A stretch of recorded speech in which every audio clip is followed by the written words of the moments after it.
Infopodcast. Sant Cugat en 3 minuts. Bon dia, us parla Aina Ruiz Casanovas. A l'Infopodcast d'avui parlarem de l'ús del mòbil a les aules. A partir del setembre, l'ús d'aquest dispositiu es veurà molt més restringit a les classes. Així que aquest soroll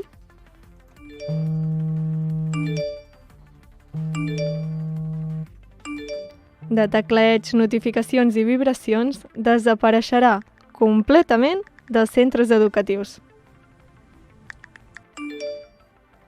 Concretament, quedarà totalment prohibit l'ús d'aquests dispositius a infantil i primària.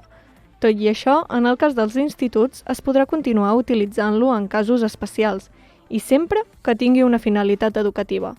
Però són molts els dubtes i les incògnites que sorgeixen. S'han de requisar els mòbils? En el cas que sí ha de ser feina del professorat?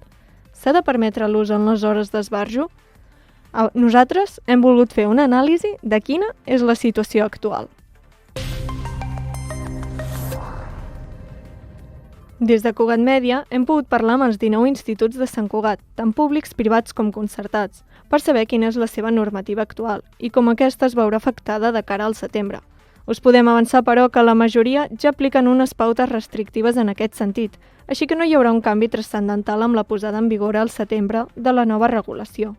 Això es deu principalment al canvi que han fet en el darrer any, i és que quan se'ls va encastar el passat 2023, la política sí que era molt més permissiva.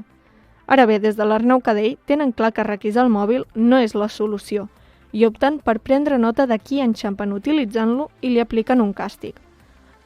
Una iniciativa similar a la del Leonardo da Vinci i l'Angeleta Ferrer. Però un cas totalment oposat és el del Tau al Creanova.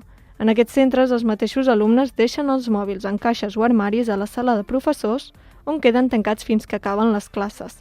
Però un cop feta la malifeta i enxampats amb el mòbil, qui ha de recollir el mòbil? I encara més important, quin ha de ser el càstig a aplicar? De moment, els de l'Arnau Cadell expulsen un dia aquella persona que trobin fent servir el dispositiu. Els del Leonardo són els pares qui han de venir a buscar l'aparell per tal que l'alumne el pugui recuperar. I els casos més extrems són els de l'Àgora o la Farga, que l'arriben a requisar tota una setmana. Tot i això, la majoria opten per retornar el mòbil de l'alumne al final de la jornada. Però no només està prohibit l'ús del mòbil a les aules, sinó que també ho està a l'hora del menjador i de l'esbarjo.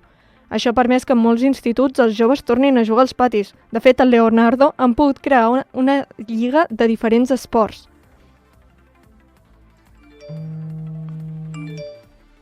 Però un cas ben diferent és el de l'Institut Plaferreres, que sí que permet el mòbil durant aquestes estones.